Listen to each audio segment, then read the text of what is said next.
Too many things in my hands. Hi, so my name is Francis. I'm graphic designer. Yeah. So I'm graphic designer, and today we are going to talk about ink. But for me, ink will be more, it could be tattoo, but for me it will be more calligraphy and lettering. So why lettering and calligraphy? First, calligraphy and lettering, more calligraphy is about writing. And writing these days, there are big changes in schools because children are writing less and less cursive script writing, so the normal way we all used to learn. And now some countries are changing the way to learn how to write. They move to the computer style writing, especially in Canada, for example, or in Finland, in Europe. It's moving also in the US. And for example, my daughter, she has a correspondent in Canada, and she wrote him a letter with cursive style, and he couldn't understand what she wrote, because the L was a curve like that, and for him it's just a straight line. So for me it was a bit disappointing to see that now our children are more and more using mobile, tablets, computer, all these screens, and they are going to write less and less. And so for me it was important today not talking about why we should write, but about beautiful writing, because in Greek, calligraphy is beautiful writing. And we are going to talk also about lettering, because there is a big relationship between calligraphy and lettering. Also, I wanted to talk about these subjects because today we have more and more designers moving from away from computers, working with Photoshop, Illustrator, or softwares like that, and they want to come back to something more manual, working with paint, with ink, with drawings and everything. And there is actually it's not a huge movement right now, but it's getting more and more like that.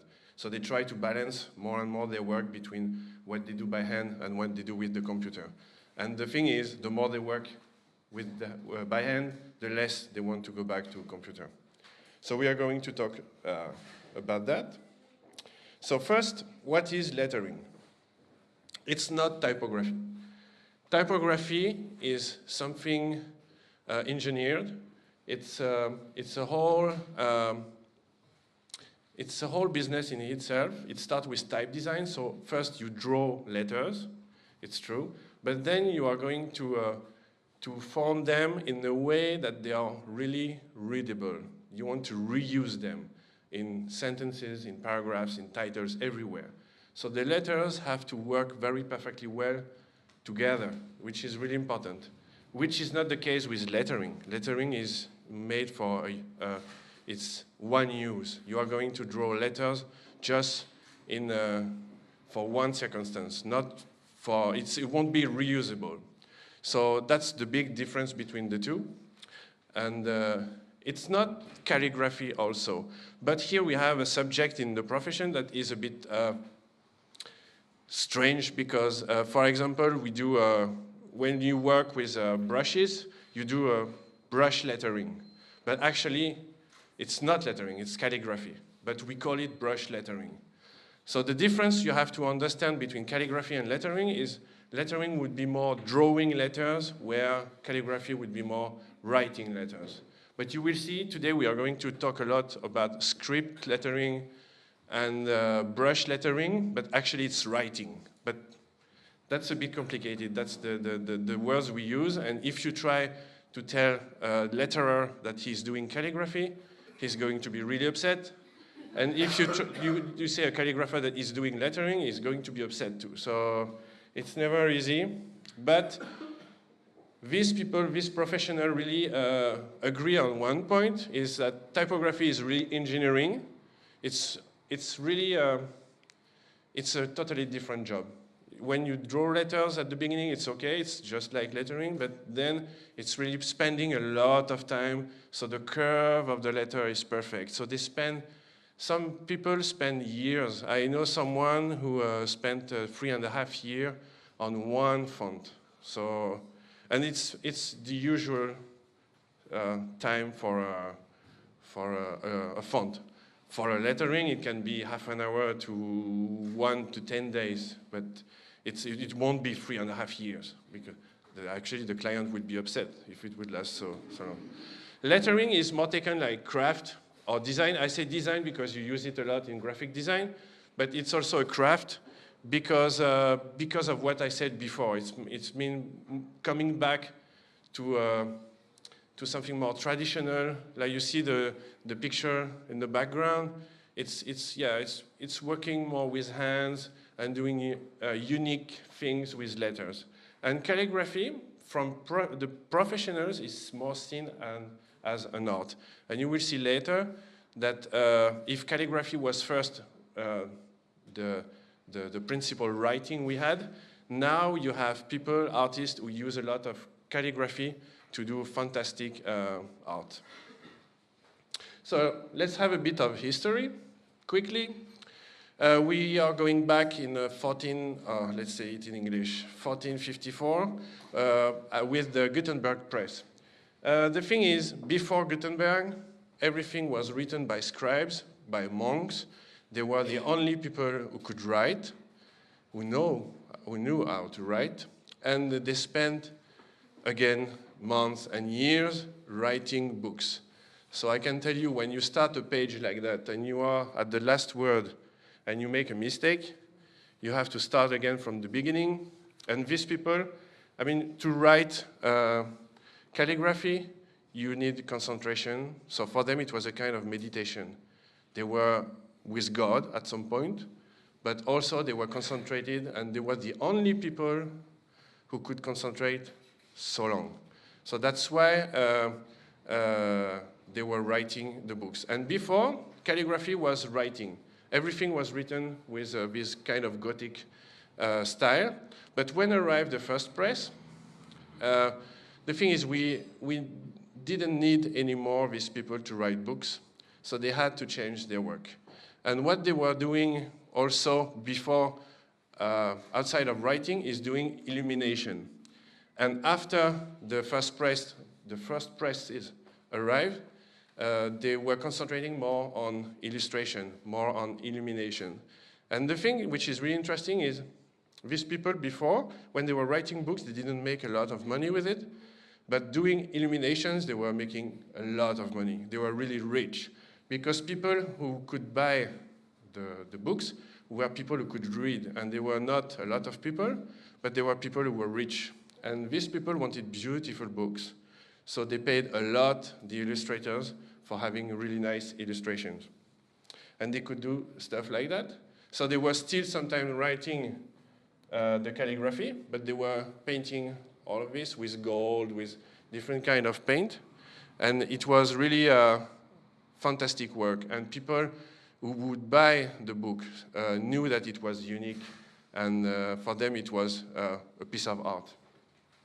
And later, I mean, in 1530, someone decided to write the first book on how to write.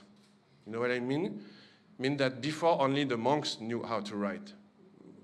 You and me couldn't have known how to write something. So they decided to write books for people to learn how to write and to learn how to hold the pen, form the letters and everything. So this is one of the first books they did. I really like the organization of the picture here. It's really, I mean, we could do the same today. It's really hipster.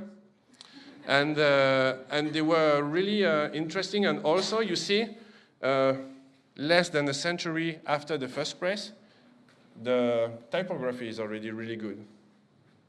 And as I said, the monks and all the people who could do calligraphy, they moved to, from writing to illumination to illustration. And then you can see that the forms of the letters became more images than just writing. And they wrote books about these different styles and how to use the pens to form really unique illustration. And so here we are in 1538, 1560. Now we start to talk about different style of calligraphy. Italian and Dutch people who have maybe not a lot in common were really, really good at writing this kind of letters.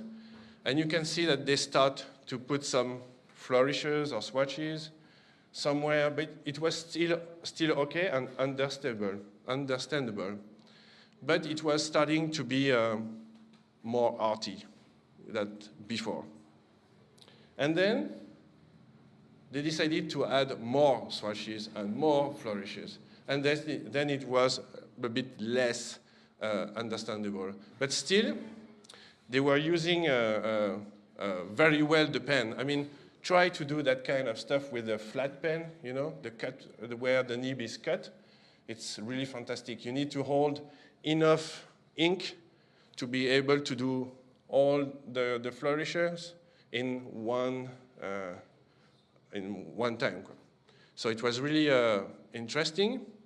And then, I mean, this is 1600, 5 years later. And this is, the big difference between the two is the pen. Here you have flat pen, here you have nib pen with the pointed flexible pen. And you could write differently and also more and more and more flourishes. The flourishes were really important for one thing is, and I'm going to talk about England afterwards, but they were a sign of being rich, of being, how could I say that, a lot of money were involved in these signs and everything, and they were thinking that flourishes was a sign of being rich. And an English guy, after the arrival of the flexible pen, arrived with another book and said, okay, people should write like that. So he wrote the book with a flexible pen and said that's how we should write. And this is the first page of the book. So I'm not sure people wanted to write like that, but he did the whole book by hand, writing this style with flourishes and still the use of some Gothic or more traditional calligraphy. And that's what defined the new way of writing in UK. It's called copperplate. Why it is called copperplate? Because people could write with the ink, and then an engraver came and would be able to grave the copper in the side. It's on the opposite, but it's normal because then it's printed. Okay? My wife said, oh, you turned the image on the other way around. But that's how it was, because you put the ink, and when it goes on that side. But when you can imagine that it's already difficult to write with the pen and do the curves, imagine the guy who comes and engraves the whole style perfectly well, so you don't see, when it's printed, you can see no details, no difference between what the guy did with the pen and what the guy did with the engraving. So it's really different. And for almost 1 century, that style was the best style, especially in England, but also in the US, a little bit in the rest of Europe.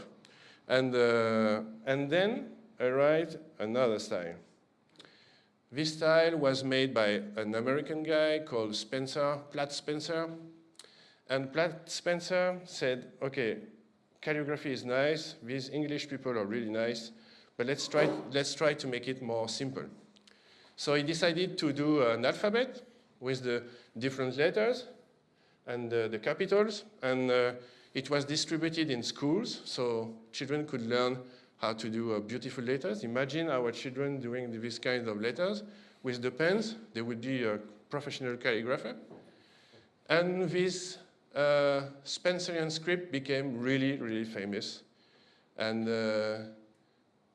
because of it was used in commercial industry. And two examples really famous of this script are these logos. So Coca-Cola and Ford logos were made almost at the same time, using the same style, maybe sometimes differently because of what the calligrapher wanted to show, but they are really famous examples of the Spencerian script. Sign painters wanted to use it too. So they used this, the Spencerian script, or the script in general, to bring a difference between using typography. They were thinking that using script in the middle could bring something more dynamic to the whole sign, so they used it a lot, and at the end, some were specialized only with doing sign in script. What you have to understand here is that this is done in one shot with one brush, a long brush, it's called a quill, and they were doing all directly by themselves. They were not drawing the form of the letter and then filling it with paint. They were really writing the letters, so they had to be perfect at the first time. That's why we always say sign painters doing it in one shot. But someone didn't agree with this style. He was thinking that this was a bit too much of curves, of flourishes, of swashes, all these things that are not useful and don't help to read. So this guy was Edward Johnston. He was English, and he said, let's go back to the roots, let's go back to traditional calligraphy. So he wrote a book again, and this book was written end of the 19th century, and it's still edited, and it's still today one of the most calligraphy books. So for him, it was actually what you see in that book. Part was already done in the 16th century by the first calligrapher, how to hold the pen, how to draw the letters. But for him, it was really important to have something readable. So coming back to what was calligraphy first, it means writing. So he said, okay, let's go and do it the way. So you can see that in his calligraphy, you are not far away from typography. And that was a big change in the whole industry. It's going back to something made with script and coming back to something more typographic. And do you know what did that guy, Edward Johnston? He did something really famous in England, the underground sign. He did the whole typography almost at the same time, so it's really interesting to see that he was working on calligraphy on some point and designing characters on the other side. So he designed the sign, the whole sign for the underground, and also the whole typography for all the stations in London. So here is the type he designed. It could have been Swiss, actually, because of the style, but it was not. And it arrived 30 to 45 years before the Swiss style, or the international style we say now, really rise. But in the rest of Europe, there was like, you know, Asterix, the French cartoon. There were people who said, no, we don't want to go in that style, it's too boring, let's stay with some script. And one of the most famous was Roger Excoffon, a French typographer. He decided one evening to do a typography with his own writing. He made Mistral. Mistral was really used in graphic design in the years 50, 60. It was also used on, you could see it on shops everywhere in the streets, especially in Paris. Script was also really famous in Italy at the same time, where they used, again, script and a lot of different characters. And actually, talking about character, this style gave a lot of character to all different shops. And then arrived Helvetica. So I talk about Helvetica, but Helvetica was a big change in the industry, because Helvetica was a kind of war between the French and the English typographer and the German ones. And living in Switzerland, you can understand between Romandy and the Swiss-German side, there was big conflict about what fonts we should use. So on the French side, they said, we should go serif. Keep the serif, it's more noble, it's more pleasant to read. And on the Swiss-German side, they were saying, no, let's go with the straight letters, the sans serif one, it's more readable, it's more beautiful, so we are going to use it. And the fact that we moved, actually, I wouldn't say that Helvetica and all the sans serif fonts won, but the fact that there was that war and there was these people trying to show on each side what the kind of fonts was better to use, it made the calligraphy went down and less use. Another thing that was really important in the use of calligraphy is the arrival of the ballpoint pen. Yeah, these guys killed the calligraphy. After the Second World War, there was a big interest in ballpoint pen, and people were starting to use more and more and more this kind of pen. So less and less flat pen and calligraphic and flexible pen.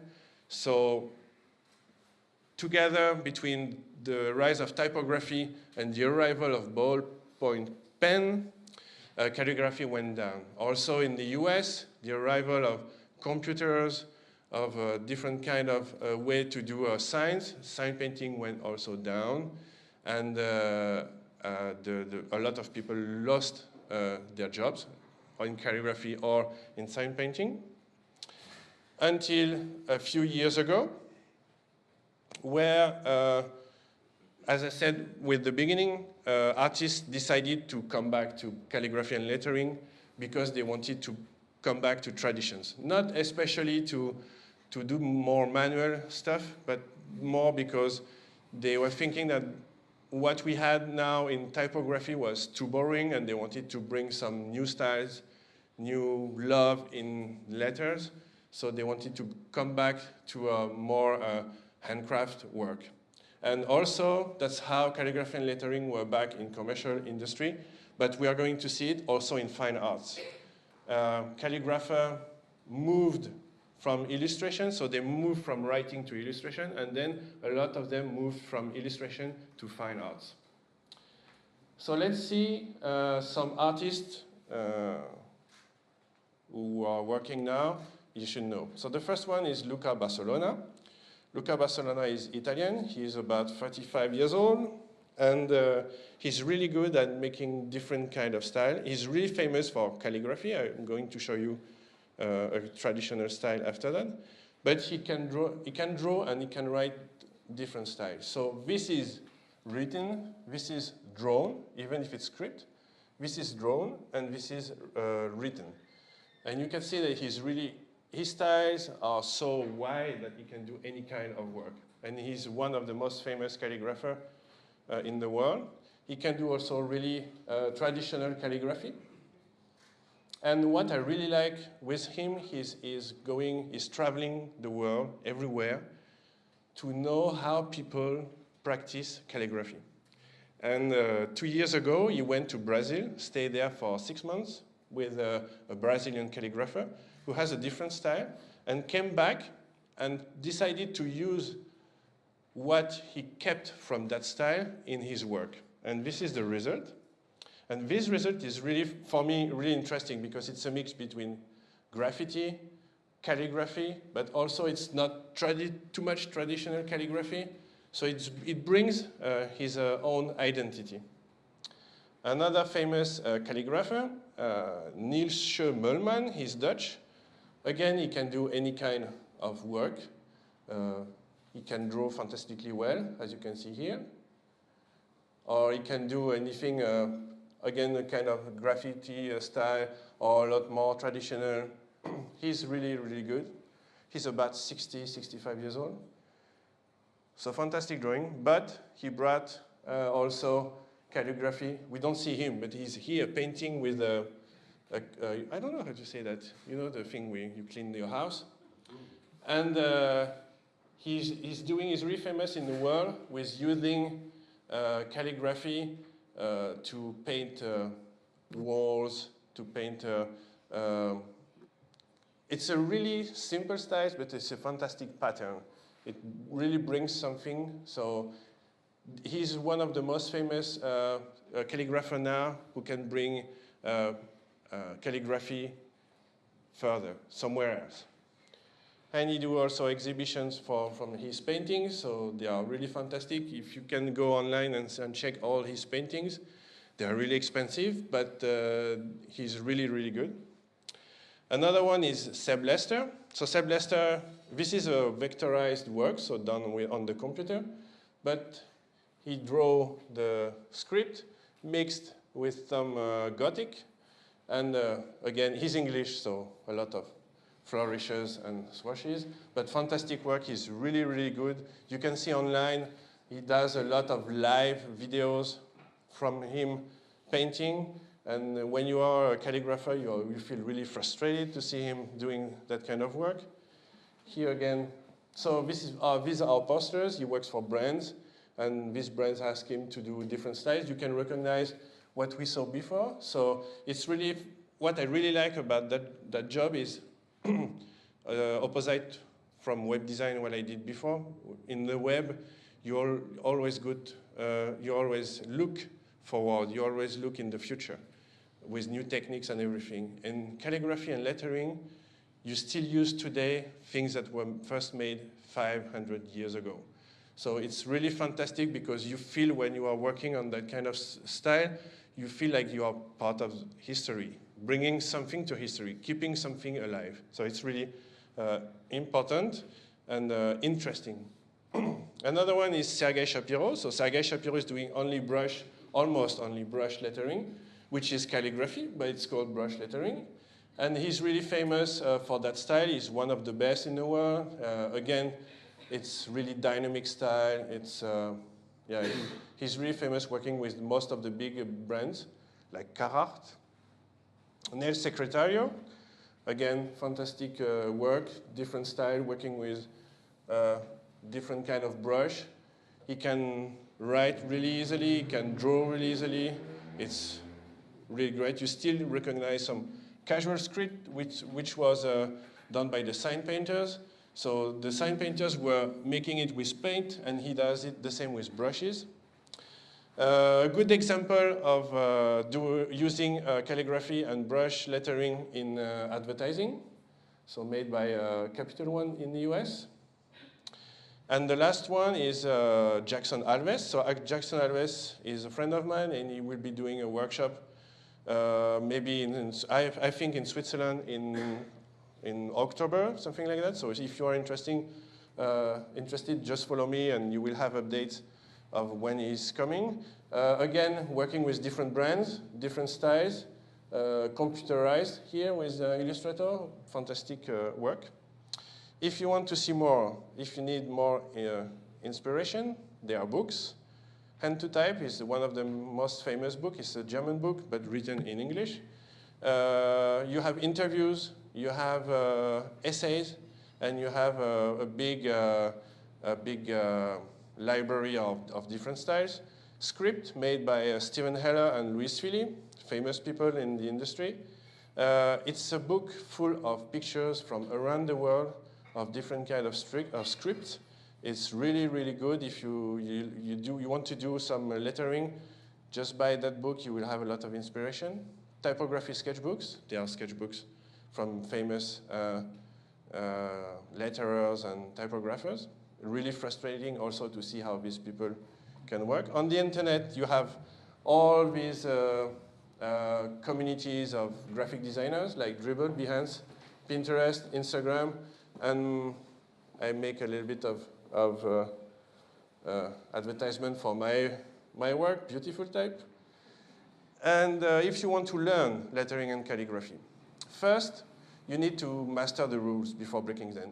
It's really, really important because now you see a lot of people doing lettering, but they don't know the basics. They don't know the base of calligraphy. And it's really important because you need to know how to form the letters, how to write the letters before being able to draw them differently. You have to know how to hold the pen and different things. And today we have too many young people who are doing fantastic compositions, but they are not working a lot on the letters themselves. So they do fantastic work in illustration, but they don't work on the letters again. So it's really important, if you want to learn calligraphy first. It's boring. You are going a lot of lines of A, B, C, all the alphabet. But then it will be, your progression in the business will be more wide. You will be more able to do different kind of styles. A few books for that. The Art and Craft of Hand Lettering. So you learn calligraphy and you learn lettering. Here it's really, again, about vocabulary. You are just going to write in that book. No drawings, but it's the art of craft of hand lettering. So again, vocabulary. If you are interested in copperplate, you have Mastering Copperplate Calligraphy. And if you are interested in brush lettering, there is brush lettering. On the web, there is 2 websites that are famous. Hand lettering tutorials is good, but not really updated. But Skillshare, if you can go on Skillshare, there are maybe 10 to 15 now classes of calligraphy and lettering. Fantastic work made from really famous designers.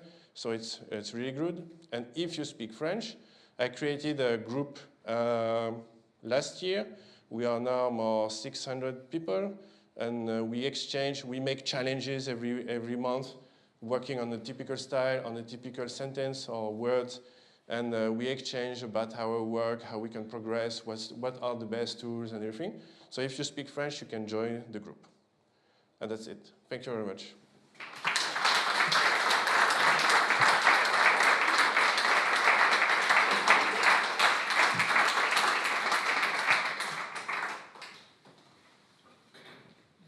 Do you have some questions for Francis? Yeah, thank you for this great talk. I learned really many things. I'm not in this field, don't work in this field, but can you maybe just give us a tip for those who are not designers on when to use serif and sans serif? Thank you for the question. Is there any rule? I don't think there are rules, exactly rules where to use one and the other.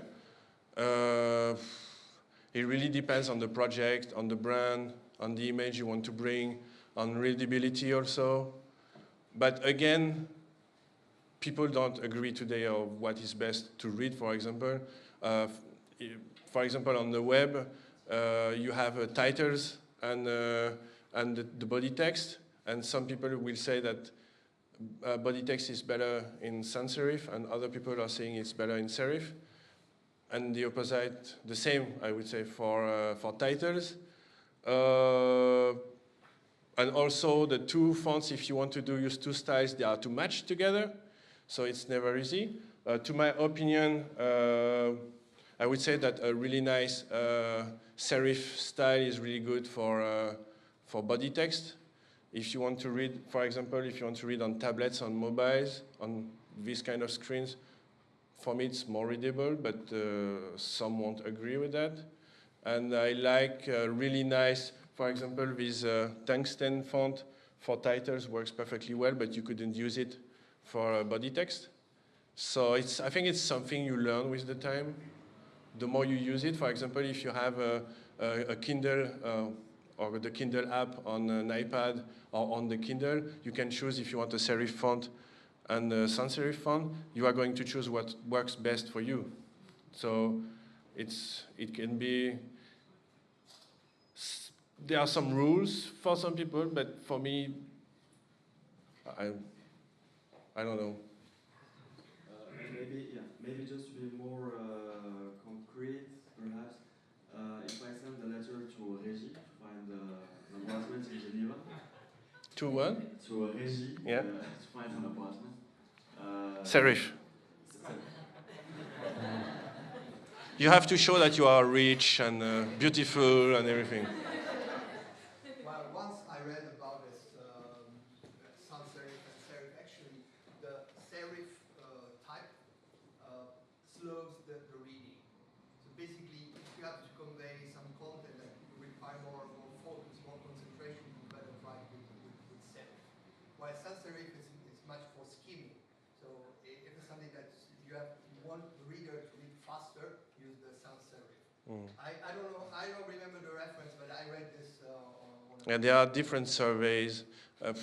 There is a fantastic book called Typography Suisse in French that talks a lot about what happened in the 50s or 60s, because there were really trouble between people thinking that serif was best and the other sans serif was best. And in France, a lot of typographers still today think that the sans serif is not readable. And when you talk, I live in Basel, so the home of Helvetica, everything is made in sans serif, no serif anymore. I mean, you can still see some Gothic, but everything is written in sans serif. So maybe it's a part also of culture and tradition. You go to Italy, you will have more serif.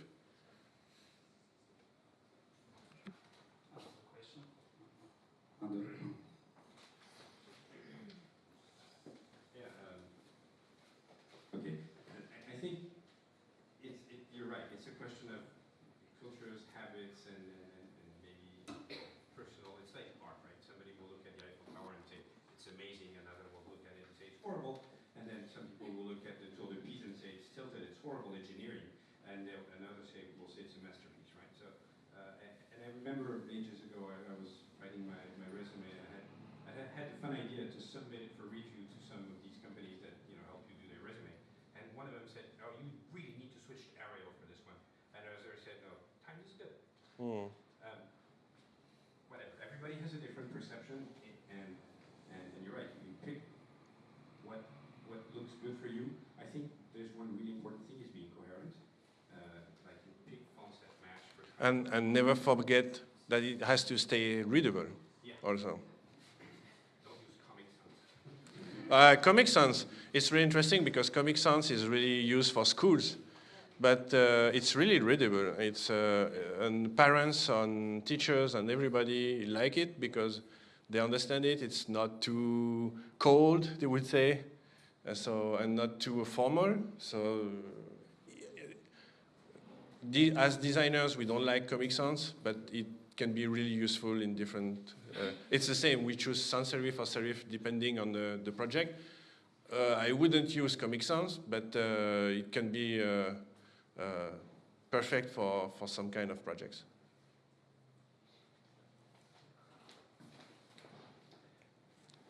Thank you for your talk.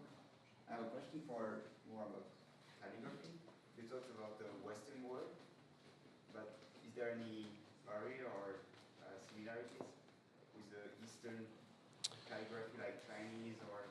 So when I was thinking about the talk today, I was thinking about talking about Oriental calligraphy, but still it took me more than half an hour just talking about script style. So it would take 2 hours to talk about all the different kinds of calligraphy. One thing that is really important is in Japan, calligraphy is totally different, but seen also as a kind of meditation, so an art. And something that is really interesting is in calligraphy or brush lettering, we use mostly only Japanese pen because the market is really big, because how they write letters can be really calligraphic also, and they have a big tradition. So we still use I mean, here I have most of my pens are Japanese, and then these are the relationship with the one we have here in Occident. Then science are really different, but talking about science, when you see Arab calligraphy, which is really beautiful. When you go in mosques around the world, you have fantastic fresques done with calligraphy, with brushes, paint, and everything, done in Arab. I think that it stayed, or it was more in the art environment for a long, long time. They could write fantastically calligraphy, but they were making fantastic art with the calligraphy. That's something where I think they were better, not better, but different than what we did, because it was more about writing at the same time. And maybe, I'm not sure, maybe we learned from them in the evolution of calligraphy. That's something that could be interesting to study. But now when you look at, for example, what does Luka Barcelona, he gets inspiration from any kind of calligraphy around the world to give his own style and evolution. And he learns from how to do it. It's really fantastic. And he made a movie working with a Japanese, it was not karate, but it was martial art. And they were comparing the way of how you move the brush, the movement you do when you paint calligraphy, and how the guy who is doing this martial art is moving and concentrating and meditating, and there were a lot of relation between them. So I don't know if it does answer your question, but the similarities will be more around the tools, and also the fact that calligraphy is concentration, meditation, and all that stuff.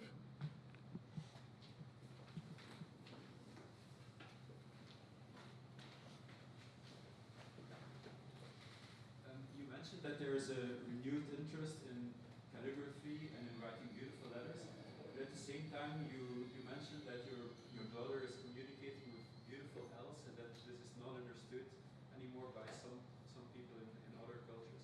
So I wonder whether the renewed interest in calligraphy, whether that's you see that as a more temporary thing, or what your longer term outlook is for calligraphy and the interest.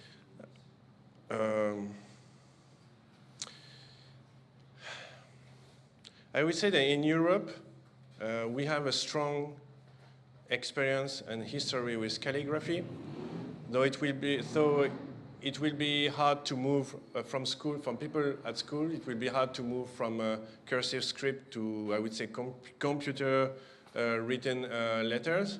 There are already discussions in France and Germany about that, also in UK, but right now everybody says we stay with our style because that's how children should learn. In Canada, traditions are different, and also it depends on the politics also. And people say that now we spend most of our time on computer, and that's something I don't think will change. As designers, we may be more interested in going back to something more traditional, more manual, but I think that in the future we will see more screen, even here in a few months, really small typography. They are hard to read, and it's going to be more digital, more and more digital. And I think that some countries are going to move totally to the computer style writing, and the old Europe might be one of the last one to move. To answer the other question in your question, for us, designers, I think, I don't know if calligraphy is just a trend or if it's going to be there for a long time. But we see a move of people, more and more people who want to move from the computer to something more manual, even if they make a lot less money. And you see a big rise around the world for sign painting. There was a movie, really famous movie. There are a lot of workshops around the world about sign paintings. And I think that a part of the profession is going to stay in that style, because I did experience it myself. The more I draw, the more I write, the less I want to be on my computer. especially because there is Facebook, Twitter, emails. I turn off my computer, I turn off my smartphone, and I just draw with music and everything. And also, you see more and more people, you know, you have books now when you can color the drawings and everything. So I think it's a common move for a lot of people. And so I think that calligraphy will stay but mostly for professional. And I'm not sure it will stay at school. I don't know how long. I hope the longer will be the better. But yeah, it would be nice if people would keep writing. And I was at a conference in October in Lyon, and the speaker asked people, how many of you sent a postcard in the last month? Nobody answered. How many of you sent an email in the last 5 minutes? Everybody was like, woo.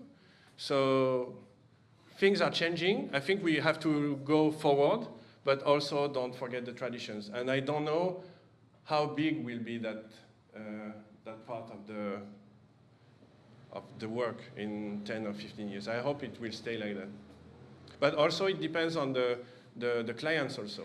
Because when you see shops, everything is made with vinyl and everything, and now going and see them and say, okay, I'm going to paint on your walls, it will last longer, it's different. Most of people say, yeah, but I use that font, it's perfect, it's cheap. So it depends on us, but it also depends on the market, I think.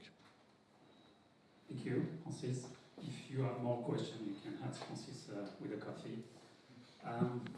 Just one thing, all the name tags you have on you were drawn by Francis last night with a few beers.